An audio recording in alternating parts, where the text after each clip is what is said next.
What the hell? Look at these animals invading our neighborhood. Brad Whitmore spits the words while jabbing his finger at the wedding celebration. He storms across his lawn, phone pressed to his ear, voice loud enough for every guest to hear.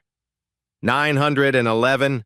I'm calling about a gang gathering disguised as a wedding. These thugs are probably casing houses right now. Send every unit you have. Samuel Jefferson, elegant in his tuxedo, stands frozen as his neighbor's venom fills the air. Angela grips her bouquet tighter, her wedding dress pristine against the ugly scene unfolding. Brad locks eyes with Sam while continuing his venomous call. I don't care what costumes they're wearing. Criminals are criminals. Get them out before they rob us blind.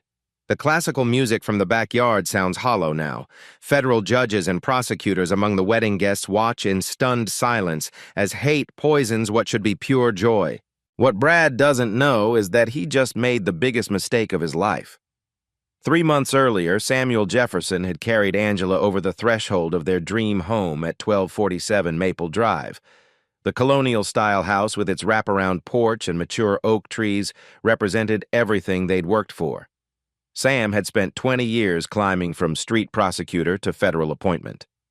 Angela had revolutionized pediatric surgery techniques that saved lives across the nation.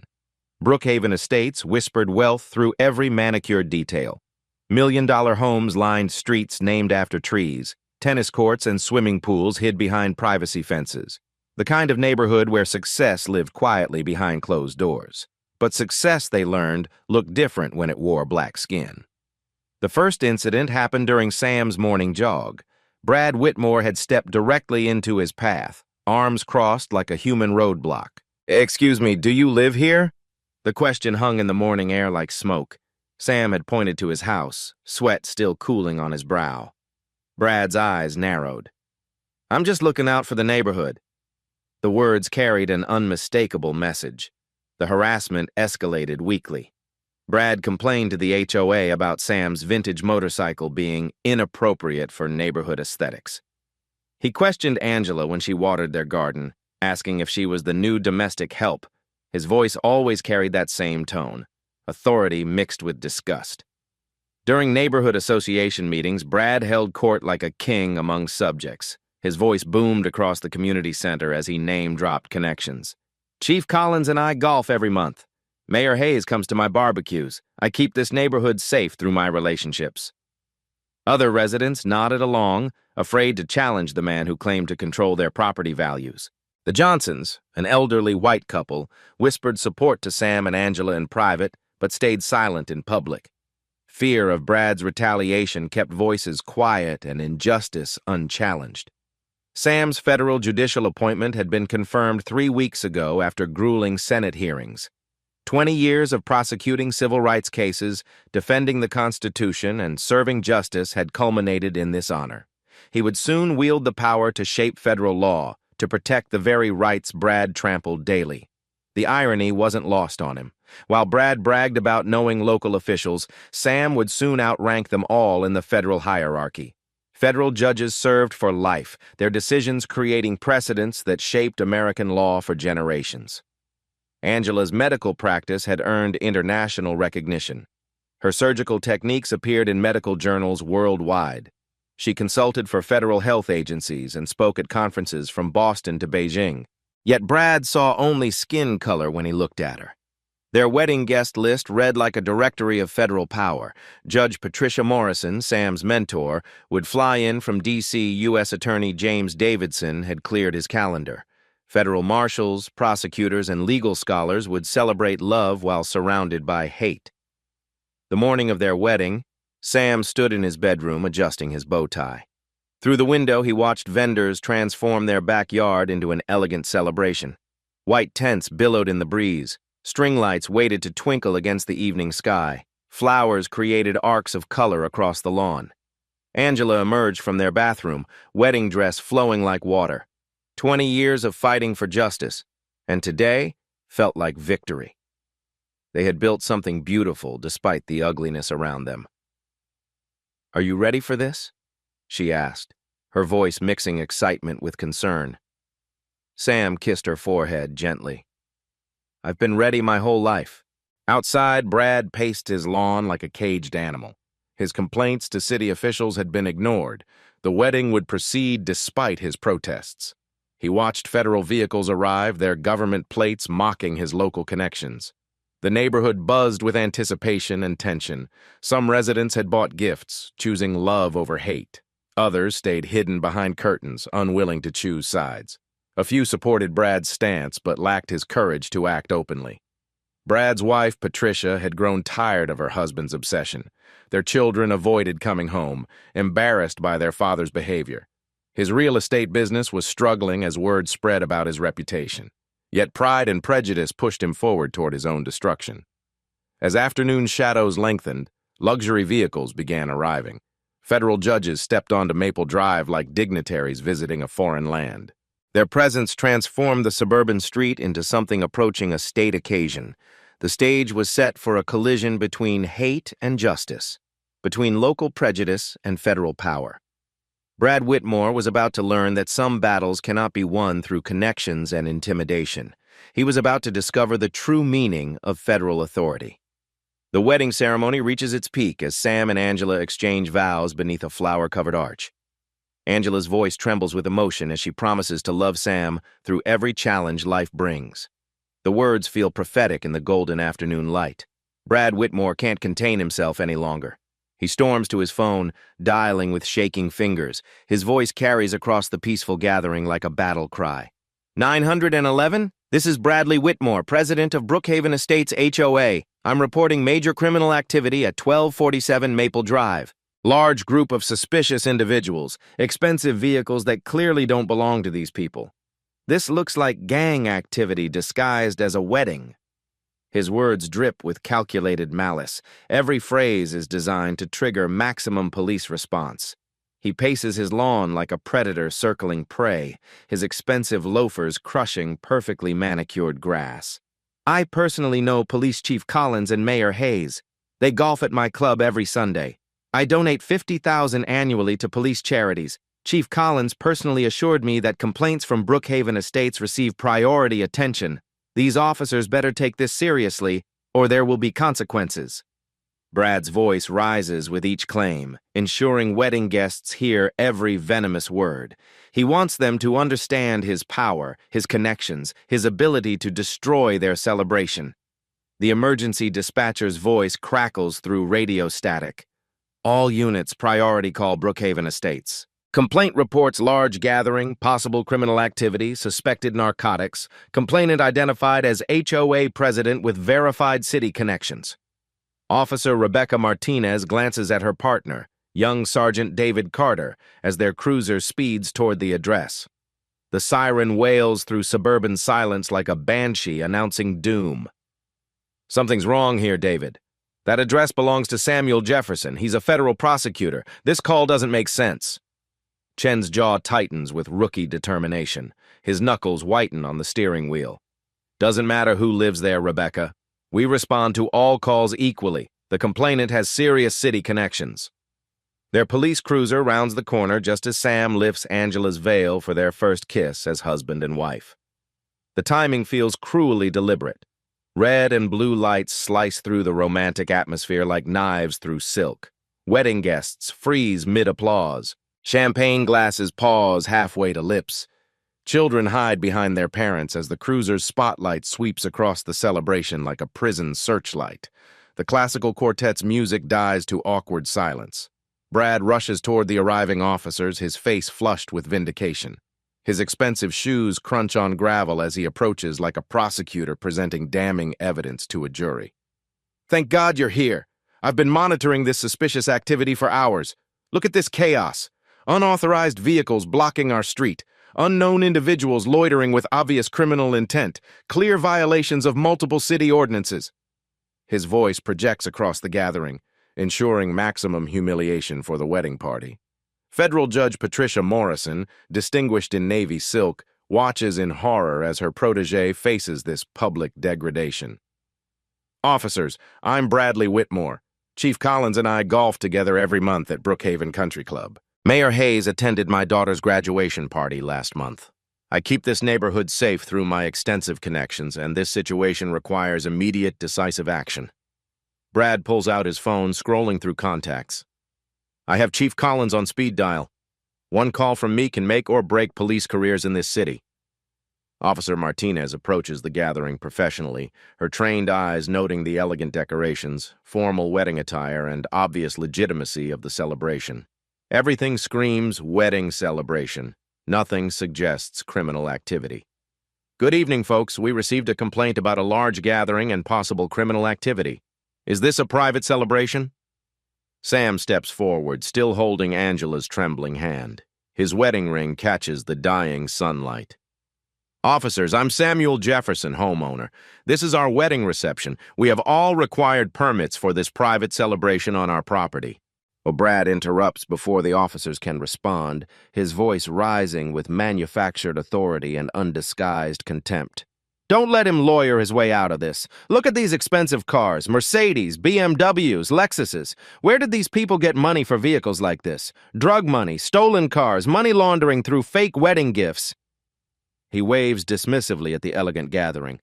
I've seen this before, criminals hiding behind fake respectability. Officer Carter, if you run those license plates, you'll find stolen vehicles and outstanding warrants. Sergeant Carter, influenced by Brad's confident authority and repeatedly claimed connections, begins asserting control over the situation. Sir, we'll need to verify vehicle registrations and check all attendees for outstanding warrants. Everyone steps away from the vehicles. David, Martinez whispers urgently, this is clearly a legitimate wedding celebration. Look around. This isn't criminal activity. The complainant has serious allegations and verified city connections. Carter responds stiffly. We need to be thorough, especially given his relationship with our superiors. Brad becomes more aggressive, sensing police support materializing. He points dramatically at wedding guests, his voice carrying across the neighborhood like a carnival barker announcing freaks. Look at these so-called wedding guests. Half of them probably have extensive criminal records. That man in the expensive suit looks like a drug kingpin. Those women in fancy dresses are probably high-class prostitutes working this fake wedding as cover. Angela grips Sam's arm tighter, her wedding bouquet trembling in her free hand. 20 years of medical school, surgical residency, and saving children's lives, and she's being called a prostitute at her own wedding. Ma'am, what's your occupation? Carter asks Angela directly, his notebook ready. I'm Dr. Angela Thompson Jefferson, Chief of Pediatric Surgery at Metropolitan Children's Hospital. She responds with quiet dignity despite the humiliation. Brad scoffs loudly, his laughter echoing across the gathering. Anyone can claim to be a doctor. Check her credentials. Probably as fake as this entire wedding charade. U.S. Attorney James Davidson, distinguished in his formal wear, steps forward with federal authority. Officers, I'm U.S. Attorney James Davidson for the Northern District. This harassment is completely inappropriate. These are respected federal officials celebrating a colleague's wedding. Federal officials? Brad's laughter becomes more mocking. Now they're claiming to be federal employees? Officer Carter, they're getting more creative with their lies by the minute. The situation escalates dangerously as more wedding guests reveal their credentials. Federal Judge Rodriguez approaches with judicial calm. I'm Judge Rodriguez from the Third Circuit Court of Appeals. This celebration is entirely legitimate, and this harassment must stop immediately. Brad's confidence never wavers. His voice grows louder, more theatrical. I don't care what fake titles they claim. Anyone can print business cards and government IDs these days. Officer Carter, if you don't start making arrests immediately, I'm calling Chief Collins personally. You'll be directing elementary school traffic by tomorrow morning. Chen feels the crushing pressure of Brad's threatened connections. His career hangs in the balance between competing authorities. Based on the complainant's allegations, we need to conduct searches of all vehicles for contraband and weapons. Sergeant, Sam says quietly, his legal training evident. What specific probable cause do you have for conducting warrantless vehicle searches? We have a reliable complainant with verified city connections reporting ongoing criminal activity, Carter responds, his authority directly challenged by Sam's legal sophistication. Federal Marshal Robert Torres, attending as a wedding guest, intervenes with professional calm that cuts through the chaos. Sergeant, I'm Federal Marshal Torres, badge number 4429. You're about to violate the Fourth Amendment rights of multiple federal officials. I strongly advise reconsidering your current approach. Brad becomes increasingly desperate as his carefully constructed narrative begins crumbling under federal scrutiny. Marshal, federal this, federal that. They're all sophisticated liars using fake government credentials. Officer Carter, these are professional criminals who've studied government procedures to avoid detection. The confrontation reaches its most dangerous territory as Carter, completely overwhelmed by competing authorities and threatened consequences, makes his catastrophic decision. Sir, you're being argumentative and obstructive to this investigation. I'm placing you under arrest for interfering with a police investigation and inciting public disorder. Wedding guests gasp audibly. Angela's face drains of color beneath her delicate veil. Federal officials watch in stunned, horrified silence as a local sergeant threatens to arrest a federal prosecutor at his own wedding ceremony. Brad's triumph feels absolutely complete. His voice rises in vindicated celebration. That's exactly right. Arrest the ringleader first, then systematically work your way through the rest of these criminals. Mayor Hayes and Police Chief Collins screech into the driveway, having frantically monitored police radio chatter about the unfolding disaster. Both men look physically ill as they rapidly assess the catastrophic situation. Dear God, Chief Collins mutters under his breath. What kind of disaster have we walked into? The scene freezes in this moment of maximum injustice. A distinguished federal prosecutor facing arrest at his own wedding, surrounded by federal officials, publicly humiliated by a racist neighbor's calculated lies and a rookie sergeant's devastatingly poor judgment. The collision between local prejudice and federal authority is about to explode with nuclear force. Brad's confidence reaches intoxicating heights as he watches Sergeant Carter prepare handcuffs. He struts across his lawn like a conquering general, his voice booming with authority that carries across the entire neighborhood. Finally, some real police work. Officer Carter, I want you to know that Chief Collins will hear about your excellent performance tonight. You're exactly the kind of officer this city needs. Brad pulls out his phone with theatrical flourish, scrolling through contacts for maximum effect. See this? Direct line to Chief Collins, Mayor Hayes, City Councilman Rodriguez. I text them regularly about neighborhood security. They trust my judgment completely. He waves the phone at the wedding guests like a weapon. One call from me and careers are made or destroyed in this city. Officer Carter understands how power really works. Sergeant Carter feels emboldened by Brad's promised support. The rookie's chest swells with misplaced pride as he surveys the elegant gathering with newfound suspicion. Everyone needs to step away from the vehicles immediately. We're conducting a full investigation based on credible reports of criminal activity. Officer Martinez tries desperately to intervene. David, this is clearly a wedding celebration. Look at the decorations, the formal attire, the wedding cake. Nothing here suggests criminal activity. The complainant has documented evidence and verified connections.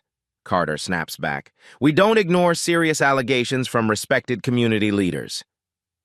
Brad senses the perfect moment to escalate his psychological warfare.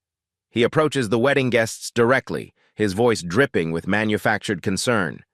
Ladies and gentlemen, I know you think you're at some kind of celebration, but you're actually witnesses to organized criminal activity. I strongly advise cooperating with police before you become accessories to whatever crimes are happening here. Federal Judge Patricia Morrison, Sam's mentor, steps forward with decades of judicial authority radiating from her bearing. Sir, I'm Federal Judge Patricia Morrison. Your accusations are not only false but potentially criminal themselves. Brad laughs mockingly, his voice echoing across the gathering. Judge, you people are really committed to this charade. Officer Carter, they're using fake federal credentials now. This proves how sophisticated this criminal operation really is. Dr. Angela Jefferson, still clutching her bouquet, watches her dream day transform into a nightmare. Her voice trembles with restrained emotion. We have marriage licenses, permits, vendor contracts. Everything here is completely legal and documented. Documents can be forged, Brad declares with growing theatrical flair. I've seen these scams before. Criminals rent fancy clothes, print fake IDs, stage elaborate events to launder money and conduct illegal business. He points dramatically at the wedding photographer. Look, they're recording everything for intelligence purposes, probably mapping the neighborhood for future break-ins. Officer Carter, you should confiscate all cameras and phones as evidence. The photographer, a nervous young man named Marcus, lowers his camera with shaking hands. Sir, I'm just documenting their wedding day. I have contracts, business licenses, everything legitimate. Contracts with criminals are worthless, Brad sneers. You're probably documenting security weaknesses for future robberies. U.S. Attorney James Davidson attempts to restore sanity to the spiraling situation. Officers, I'm U.S. Attorney Davidson. I can verify the credentials of everyone here. This harassment needs to stop immediately. Brad turns his venom toward Davidson with renewed intensity. U.S. Attorney? These fake titles are getting more elaborate. Officer Carter, they're obviously trying to intimidate you with phony federal authority. Don't let them manipulate you. Chen, completely overwhelmed and clinging to Brad's promised protection, makes increasingly dangerous decisions. Everyone needs to produce identification for warrant checks. Anyone refusing will be arrested for obstruction. Federal Marshal Robert Torres steps forward, his badge gleaming in the evening light. Sergeant, I'm Federal Marshal Torres. You're violating the constitutional rights of federal officials based on demonstrably false allegations. Another fake federal marshal! Brad's voice rises to near hysteria. Officer Carter, they've obviously studied law enforcement procedures. This is exactly what sophisticated criminal organizations do. Impersonate federal agents to avoid arrest. The situation spirals further as Brad becomes increasingly unhinged. His face reddens with exertion as he paces frantically, pointing at different wedding guests. Look at those children, probably trained pickpockets, those elderly people. Perfect cover for drug smuggling operations. Officer Carter, you need to search everyone thoroughly. 8-year-old Emma Thompson, Angela's niece and flower girl, begins crying as Brad's accusations target her directly. Her white dress and flower crown make her look like an innocent angel, but Brad's paranoia sees only criminal potential. That little girl is probably carrying drugs or weapons. Children are perfect mules because police don't suspect them. Officer Carter, search her immediately. Angela rushes to protect her niece, her wedding dress flowing as she kneels beside the terrified child. Emma's 8 years old. She's my flower girl. How dare you accuse a child of criminal activity? Fake emotion! Brad shouts triumphantly. Classic criminal manipulation. Officer Carter, don't let them use children as human shields. The wedding guests begin showing signs of genuine fear. Elderly relatives whisper prayers. Young adults start recording the incident on phones. The elegant celebration transforms into something resembling a police raid. Sam's grandfather, 90-year-old Reverend Thomas Jefferson, approaches with the dignity of a civil rights veteran. His frail voice carries decades of wisdom and pain. Son, I've seen this hatred before. In Montgomery, in Selma, in Birmingham, the uniforms and excuses change, but the hatred stays the same. Brad turns his fury toward the elderly minister with shocking cruelty. Fake Reverend playing the victim card. Officer Carter, this is classic criminal psychology, using elderly accomplices to generate sympathy and avoid prosecution. The Reverend's words cut through Brad's rage like a sword through darkness. Young man, you're walking down a very dangerous path. Hatred destroys the hater more than the hated. Philosophical manipulation, Brad screams, completely losing rational control. Officer Carter, this proves they're sophisticated criminals using psychological warfare. Arrest them all before they escape. Chen, thoroughly poisoned by Brad's paranoia, makes his most devastating decision. I'm calling for backup units. This situation requires crowd control and systematic arrests. Officer Martinez makes one final desperate attempt to prevent catastrophe. David, we have no probable cause for arrests. These accusations are obviously false. We need to de-escalate immediately. The complainant has documented criminal activity, Carter responds with robotic authority. His connections to city leadership verify his credibility. We're proceeding with full investigation and arrests. Brad's triumph reaches its peak as police sirens wail in the distance. Additional units respond to Carter's backup request, their red and blue lights painting the elegant neighborhood in harsh, threatening colors. Perfect. More real officers who understand how to handle criminal situations. Officer Carter, make sure they know about my relationships with Chief Collins and Mayor Hayes. The arriving officers survey the scene with growing confusion. Wedding decorations, formal attire, and obvious celebration clash violently with dispatch reports of criminal activity and gang violence. Sergeant Williams, a veteran officer, approaches Carter with concern etched across his weathered face. Chen, what exactly are we looking at here? This looks like a wedding celebration. Major criminal operation disguised as a wedding, Carter responds with misplaced confidence. The complainant has verified city connections and documented evidence of ongoing criminal activity. Brad rushes toward the backup officers like a politician greeting supporters. Officers, thank God you're here. I've been trying to get these criminals arrested for hours. Chief Collins knows me personally. Call him right now. The veteran officers exchange troubled glances. Years of experience tell them something is terribly wrong, but Carter's confidence and Brad's claimed connections create dangerous uncertainty. As more police arrive, the peaceful wedding celebration transforms into something resembling a military occupation. Flashing lights reflect off champagne glasses. Radio chatter drowns out classical music. The smell of police exhaust mingles with wedding flowers. Angela clings to Sam's arm, her dream day shattered by hatred and ignorance. Sam, make this stop. Please make this nightmare stop. Sam's voice remains calm despite the chaos surrounding them. Angela, we're going to get through this. Truth always prevails, even when it takes time. But even Sam cannot imagine how dramatically and completely the truth is about to explode across this scene of injustice. Mayor Hayes and Police Chief Collins sit in their emergency vehicle, monitoring radio traffic with growing horror. The political implications of this disaster begin crystallizing in their minds. Bob, the mayor whispers to the police chief, if this is what I think it is, we're looking at a federal civil rights catastrophe. Chief Collins stares at his radio with the expression of a man watching his career evaporate. We need to get there now. This could destroy the entire department. The stage is set for the most dramatic reversal in the history of Brookhaven Estates. As Sergeant Carter raises his handcuffs toward Sam's wrists, Federal Judge Patricia Morrison's voice cuts through the chaos like a lightning bolt. Sergeant Carter, stop immediately! You're about to arrest the newly confirmed Federal District Judge for the Northern District. The words hit the scene like a nuclear explosion. Every sound dies instantly. Brad's triumphant grin freezes mid-expression. Carter's hands tremble as the handcuffs slip from his grasp, clattering onto the pavement with metallic finality. Sam reaches into his inner jacket pocket with deliberate calm. He produces official documents bearing federal seals and his judicial appointment papers, signed by the President of the United States.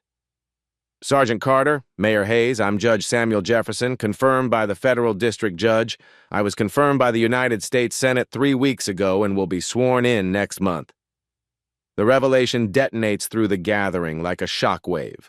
Carter's face drains of all color, becoming ghostly white in the evening light. His legs visibly wobble as the magnitude of his catastrophic mistake crashes down upon him. Brad's confident smirk transforms into absolute terror. His mouth opens and closes wordlessly, like a fish gasping for air. The blood drains from his face so rapidly he appears to age 10 years in 10 seconds. A federal judge? Brad's voice comes out as a strangled whisper. That's impossible. Federal judges don't live in regular neighborhoods. This has to be some kind of elaborate hoax. His hands shake uncontrollably as reality destroys his carefully constructed worldview. Federal judges live in Washington. They don't buy houses in suburban neighborhoods like normal people. Judge Morrison steps forward with the full weight of federal authority. Mr. Whitmore, federal judges live in communities across America. What's very real is that you've just filed false police reports against a federal official, which is a serious federal crime. Sam's voice remains perfectly controlled, judicial temperament intact despite the personal humiliation he's endured. Mr. Whitmore, you've accused federal officials of criminal activity, demanded illegal searches, and attempted to have me arrested at my own wedding. These are federal offenses with severe consequences. The wedding guests erupt in a mixture of celebration and outrage. Federal colleagues applaud while family members weep with relief and anger. The sound echoes across the neighborhood like thunder after lightning. Brad begins hyperventilating, his chest heaving as panic consumes him completely. Your Honor, please! This is all a terrible misunderstanding. I had no idea. I would never knowingly harass a federal judge. Ignorance of my position doesn't excuse filing false police reports or racial harassment. Sam responds with quiet authority. Federal courts take civil rights violations very seriously. Mayor Hayes and Police Chief Collins screech into the driveway, their faces reflecting pure political terror. They leap from their vehicle like men fleeing a burning building. "Judge Jefferson!" Mayor Hayes rushes forward, his voice cracking with desperation. "On behalf of the entire city, I offer our deepest, most sincere apologies. This is a complete catastrophe of justice." Police Chief Collins looks physically ill as he surveys the disaster. "Your Honor, Sergeant Carter is suspended immediately, effective this instant. This department will cooperate fully with any federal investigation." Chen's career evaporates before his eyes. His badge feels like lead in his pocket as the weight of federal consequences crushes his future. "Your Honor, I destroyed my entire career because I listened to false accusations. I have no excuse for my actions." U.S. Attorney Davidson steps forward with prosecutorial authority. "Judge Jefferson, this incident involves clear violations of federal civil rights statutes. The FBI will conduct a comprehensive investigation into this harassment." Brad becomes increasingly frantic as the federal machinery begins grinding toward him. "Your Honor, I have a family, a business. I made one mistake. Please don't destroy my entire life over this misunderstanding." "Mr. Whitmore," Sam responds with judicial precision, "this wasn't a mistake or misunderstanding. This was deliberate racial harassment using false police reports as weapons. Federal law exists specifically to address such violations." The media explosion begins immediately. News crews arrive within minutes, alerted by social media posts from wedding guests. The story spreads across the internet like wildfire. Federal judge harassed at wedding by racist neighbor. Federal Judge Rodriguez adds his voice to the condemnation. "Judge Jefferson, this harassment occurred in front of multiple federal officials. We have dozens of federal witnesses to these civil rights violations. The complete power reversal becomes starkly visible." Sam, the intended victim, now towers over the scene with federal authority. Brad, the aggressor, cowers in the shadow of federal prosecution. Carter, the enforcer, faces career destruction and potential federal charges. Brad's phone begins ringing incessantly as his claimed connections distance themselves from the disaster. Mayor Hayes and Chief Collins, the very people Brad name-dropped, now grovel before their federal superior. "I need to call my lawyer," Brad whispers, his voice barely audible. "I need to call my lawyer right now." "That would be wise," Sam responds with judicial calm. "You'll need excellent legal representation for federal court." The wedding photographer, no longer afraid, begins documenting the historic reversal. The contrast is breathtaking. Sam standing with quiet dignity while Brad collapses under the weight of his own hatred. Angela approaches her husband, her wedding dress pristine despite the chaos around them. "Sam, our wedding day became something more important than we ever imagined." Sam takes her hand gently. "Sometimes justice arrives in unexpected ways, Angela. This incident will help protect other families from experiencing what we endured today." The neighborhood watches through windows as federal authority asserts itself over local prejudice. Property values won't decline. They'll increase due to association with federal judicial prestige. Brad's real estate empire begins crumbling in real time as clients cancel contracts via frantic phone calls. His social media feeds explode with condemnation as videos of his harassment go viral nationally. The transformation is complete and irreversible. The person Brad tried to humiliate and remove from his neighborhood will soon have the power to shape civil rights law for the entire federal district for decades to come. Federal justice has arrived in Brookhaven Estates, and it wears Sam Jefferson's face. Brad Whitmore's complete psychological collapse unfolds in real time as federal reality crushes his racist delusions. His knees buckle, forcing him to grip his mailbox for support. Sweat pours down his face despite the cool evening air. "Your Honor, please! I'm begging you!" His voice cracks like a teenager's, all authority evaporated. "I didn't know who you were. My business, my family. Please don't destroy my entire life over one terrible mistake." Sam maintains perfect judicial composure despite the personal humiliation. "Mr. Whitmore, filing false police reports against federal officials isn't a mistake. It's a calculated federal crime. Federal prosecutors will determine the consequences." Mayor Hayes rushes between them like a desperate peacemaker, his political career flashing before his eyes. Judge Jefferson, the city accepts full responsibility. We're implementing immediate policy changes and will cooperate with any federal investigation.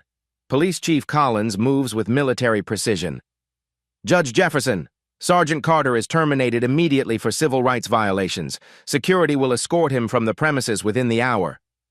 Chen's law enforcement career dies with public humiliation. His badge hits the pavement like a gunshot. Your Honor, I destroyed 20 years of police work because I chose prejudice over justice. U.S. Attorney Davidson steps forward with prosecutorial authority. Judge Jefferson, the Department of Justice will investigate this as a federal civil rights violation. Mr. Whitmore will face federal charges. Brad's remaining color drains completely. Federal charges? I can't go to federal prison. I have children. You should have considered those consequences before weaponizing the police. Angela responds with surgical precision. The media frenzy explodes instantly. News vans screech into the neighborhood like ambulances. Reporters leap from vehicles, cameras rolling. This is Sarah Carter reporting live from Brookhaven Estates, where a federal judge's wedding was disrupted by racially motivated false police reports. Social media ignites like gasoline touched by flame. #Federal Judge Justice trends within minutes as video clips receive thousands of shares. Neighbor relations transform dramatically. The Johnsons rush from their house carrying flowers. Judge Jefferson, we're ashamed we didn't speak up sooner. This neighborhood is honored to have you. Several neighbors who'd supported Brad began frantic damage control. Mrs. Patterson approaches with terror. Judge Jefferson, I never supported Brad's behavior. I was afraid to speak up. Brad's professional collapse accelerates like an avalanche. His phone buzzes with contract cancellations. Real estate clients flee like refugees. Whitmore Realty is finished, he whispers. 20 years building this business, destroyed in one afternoon. Patricia Whitmore makes her decisive choice, approaching with genuine dignity. Judge Jefferson, I'm filing for divorce immediately. My husband's racism doesn't represent my values. She removes her wedding ring with finality. I won't let his hatred destroy our children's future. Federal marshals arrive to provide security. Their presence transforms the wedding from victim gathering to protected federal event. Marshal Torres coordinates protection efficiently. Your Honor, we're providing federal security for the duration of your celebration. The wedding celebration prepares to resume despite trauma. Sam and Angela choose love over hatred. We've witnessed justice prevailing over prejudice, Sam announces. Let's celebrate not just our marriage, but the triumph of federal law. Angela raises her bouquet like victory. No racist neighbor will diminish our joy. Today we celebrate marriage and federal justice protecting all Americans. Phone calls flood City Hall demanding accountability. Federal oversight appears inevitable as the story gains national attention. Brad sits on his steps, empire crumbling. The man who claimed neighborhood control now faces federal prosecution from his intended victim. Federal justice moves swiftly, setting the stage for expanded consequences that will reshape civil rights enforcement. 2 weeks later, the Department of Justice launches a comprehensive federal investigation with unprecedented resources. FBI Special Agent Sarah Williams leads a team of civil rights investigators who descend on Brad's life like digital archaeologists excavating hatred. Mr. Whitmore, you're being charged with federal civil rights violations, filing false reports to federal investigators, and conspiracy to violate the constitutional rights of federal officials, Agent Williams announces in the sterile federal building conference room. The investigation reveals Brad's extensive pattern of discrimination. FBI digital forensics uncovered years of documented hatred, email communications with city officials expressing desires to keep the neighborhood white, financial records showing donations tied to discriminatory policy advocacy, and social media posts containing explicit racial slurs. We found over 200 instances of racially motivated complaints targeting minority residents, Agent Williams explains to federal prosecutors. This wasn't an isolated incident. It was systematic harassment using government resources as weapons. 3 months later, Brad's federal trial begins in the imposing federal courthouse where Sam will soon preside. The irony isn't lost on anyone. The man who tried to remove Sam from his neighborhood now faces justice in Sam's future workplace. Federal prosecutor Martinez addresses the jury with devastating precision. Ladies and gentlemen, the defendant specifically targeted a federal judge and federal officials because of their race, attempting to use law enforcement as instruments of racial terror. Evidence overwhelms the courtroom like an avalanche. Video recordings from multiple angles show Brad's calculated cruelty. Federal judges, prosecutors, and marshals testify about the unprecedented nature of the harassment. Expert witnesses explain the psychological warfare inherent in weaponizing police against minorities. Brad's defense attorney struggles against impossible odds. My client made an error in judgment, but filing a noise complaint isn't a hate crime. This wasn't a noise complaint, Prosecutor Martinez counters. This was psychological terrorism disguised as civic duty. The federal jury delivers unanimous guilty verdicts on all charges after only 2 hours of deliberation. The speed suggests they found Brad's actions particularly egregious. Federal Judge Patricia Carter, no relation to the disgraced sergeant, delivers sentences with the weight of constitutional authority. Mr. Whitmore, your actions represent a direct attack on federal authority and constitutional rights. This court sentences you to 3 years in federal prison, 5 years supervised release, $150,000 in fines, and 2,000 hours of community service at civil rights organizations. Brad's legs give out completely as federal marshals approach with handcuffs. His sobs echo through the courtroom like confessions. 3 years? Federal prison? My children will lose everything. You should have considered your children before attacking your neighbors, Judge Carter responds without sympathy. Former Sergeant Carter faces separate federal prosecution for civil rights violations under color of law. His trial becomes a textbook case of how local prejudice can violate federal constitutional protections. Defendant Carter used his authority as a police officer to enforce racial discrimination. Federal Prosecutor Johnson explains to another jury. He transformed his badge into an instrument of oppression.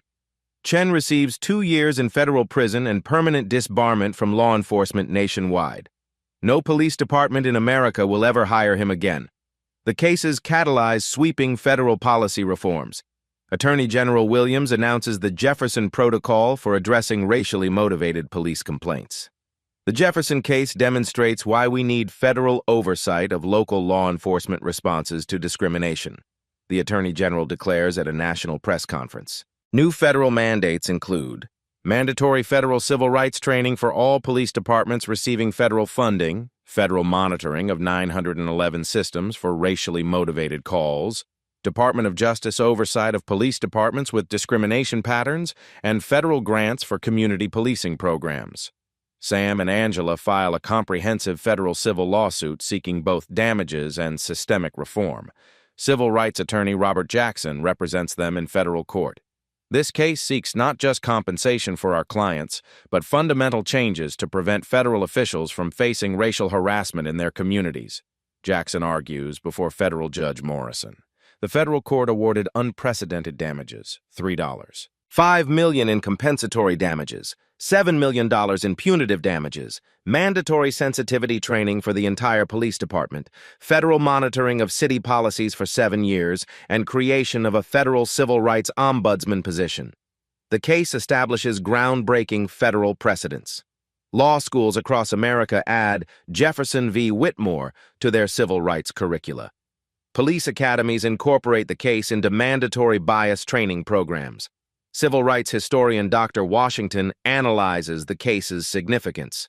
Jefferson established new protections for federal officials from racially motivated harassment and demonstrated how local prejudice threatens federal authority. Congressional response is swift and decisive. Senator Rodriguez sponsors the Federal Officials Protection Act, inspired directly by Sam's experience. No federal judge, prosecutor, or official should face racial harassment in their communities, Senator Rodriguez declares during floor debate. This legislation ensures federal protection follows federal officials home. The law passes with overwhelming bipartisan support, creating enhanced penalties for targeting federal officials and establishing rapid federal response teams for civil rights violations. International attention follows as human rights organizations study the case. United Nations Civil Rights Commissioner Lopez cites Jefferson as demonstrating How federal systems can protect minority rights when local authorities fail. Brad's complete destruction becomes a cautionary tale. Federal conviction triggers cascading consequences. Real estate license permanently revoked, business assets seized for fines and damages, social ostracism from former associates, and children requiring therapy for trauma and shame. His former country club revokes membership. Political allies publicly condemn his actions. Business partners dissolve all associations. The man who claimed to control the neighborhood becomes its pariah. Community transformation accelerates under federal oversight. Brookhaven Estates receives federal grants for diversity programs and designation as a federal civil rights heritage site. Property values increase due to federal attention and judicial prestige. Judge Jefferson's confirmation ceremony occurs 6 months later in the same federal courthouse where Brad was convicted. The symbolism resonates nationally as news coverage highlights the journey from wedding harassment to judicial authority. Having experienced discrimination firsthand, this court understands the urgent need for federal civil rights protection, Judge Jefferson states during his first major ruling, establishing precedent that protects minority professionals nationwide. His judicial decisions create binding precedents for federal courts across America, expanded interpretation of civil rights statutes, enhanced protection for minority federal employees, stricter enforcement of anti-discrimination laws, and federal oversight of local government discrimination. The case influences international policy as foreign governments study American federal civil rights enforcement. Academic conferences worldwide examine how federal authority can protect minorities from local persecution. Educational institutions revolutionize civil rights training. The Jefferson Standard becomes the benchmark for federal civil rights protection. Scholarship programs support minority students pursuing federal careers. 1 year later, the transformation is complete. Federal oversight ensures sustainable change, annual audits prevent discrimination, and ongoing monitoring protects civil rights. The neighborhood that once harbored systematic racism becomes a model for federal civil rights enforcement. Brad serves his federal sentence while Sam shapes civil rights law that will protect Americans for generations. The contrast between their fates illustrates how federal justice transforms both perpetrators and victims. Federal power, properly applied, created systemic change that prevents future incidents through institutional reform, proving that individual courage can trigger federal protection for entire communities. 2 years later, Judge Samuel Jefferson presided over civil rights cases in the imposing federal courthouse. Morning sunlight streams through tall windows, illuminating scales of justice carved into marble walls. People ask if that wedding day changed me, Judge Jefferson reflects. Experiencing injustice while knowing I'd soon have federal power taught me that justice delayed is justice denied. Dr. Angela Jefferson leveraged their trauma into national change. Her office displays federal appointments, Surgeon General's Advisory Committee, Federal Health Equity Task Force, National Civil Rights Board. Our wedding trauma became a catalyst for federal health care protection, Angela tells medical students. I ensure minority communities receive federal safeguards that local prejudice can't undermine. Judge Jefferson's courtroom became a civil rights landmark. His rulings create binding precedents protecting Americans nationwide. Legal scholars study his opinions while international delegations observe federal civil rights enforcement. Brad Whitmore serves his 3rd year in federal prison, the empire completely destroyed.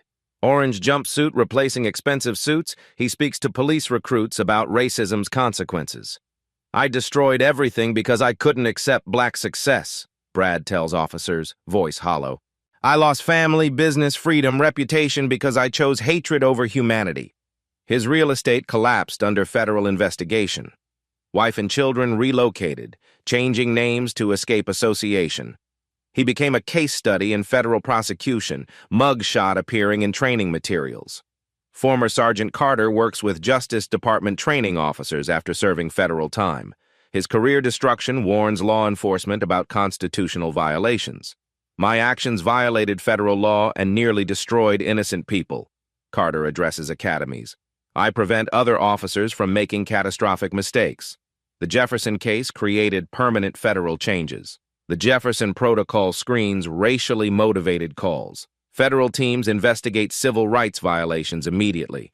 Justice Department oversight monitors police in integrated communities. Congressional legislation established enhanced protection for minority professionals. Federal funding supports integrated development, rapid response teams, and bias prevention education. Brookhaven Estates transformed into a federally recognized model community. International delegations study integration success. Federal incentives attract diverse professionals, creating sustainable integration. Federal power must protect all citizens from local prejudice, Judge Jefferson addresses the National Civil Rights Conference. When we wear robes or carry federal authority, we serve justice for everyone. His judicial legacy creates constitutional protections, enhanced federal safeguards, expedited jurisdiction over harassment, stricter penalties for false reports, comprehensive oversight of local law enforcement. The case influences federal legislation protecting rights across America. Senator Williams champions expanded enforcement, creating systemic change, preventing future incidents. Judge Jefferson's story proves federal institutions can protect rights when local systems fail, the narrator explains. But federal justice requires citizen engagement and vigilance. This story shows how one person's courage can transform federal civil rights protection for millions. Your voice matters in this fight for justice. Subscribe and follow for more stories of justice triumphing over hatred. Share this video to raise awareness about federal civil rights protections that safeguard every community. Comment below. Have you witnessed discrimination in your community? How did you respond? Like this video if you believe federal justice should protect all Americans equally. Turn on notifications to stay updated on civil rights cases and federal legislation. Contact your representatives to support federal civil rights enforcement that prevents local discrimination. Report civil rights violations to federal authorities. Don't rely only on local police who might be compromised. Judge Jefferson's final message carries federal authority. The federal system exists to protect rights that local prejudice would deny. When citizens understand federal protections and use them courageously, justice prevails. The camera pulls back from the courthouse, revealing equal justice under law carved in marble, symbolizing how federal institutions triumph over local hatred.